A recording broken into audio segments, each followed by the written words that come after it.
ভারতের ৩০টি হরফ ড্রোন প্রতিহত ও ধ্বংস করার দাবি করেছে পাকিস্তানের সেনাবাহিনী।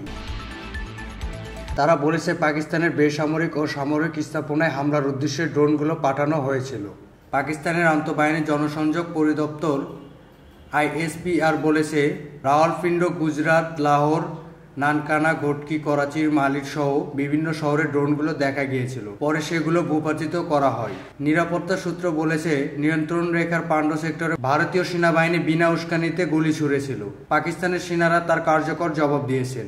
নাঙ্গা তাক এলাকায় ভারতীয় সেনাবাহিনীর ব্যাটালিয়ন সদর দপ্তর ধ্বংস করা হয়েছে ও অন্য জায়গাতেও তাদের ক্ষয়ক্ষতি হয়েছে। টাইমস অফ ইসরায়েলের প্রতিবেদন অনুসারে ইসরায়েলের অ্যারো স্পেস ইন্ডাস্ট্রিজ হরফ ড্রোন তৈরি করে থাকে। ড্রোনগুলোর ঘুরে ঘুরে লক্ষ্য খুঁজে বের করে এবং অপারেটরের নির্দেশ পেলে লক্ষ্যবস্তুর উপর সরাসরি আঘাত হানে। আঘাত হানার সময় ড্রোনগুলো নিজেকেও ধ্বংস করে দেয়।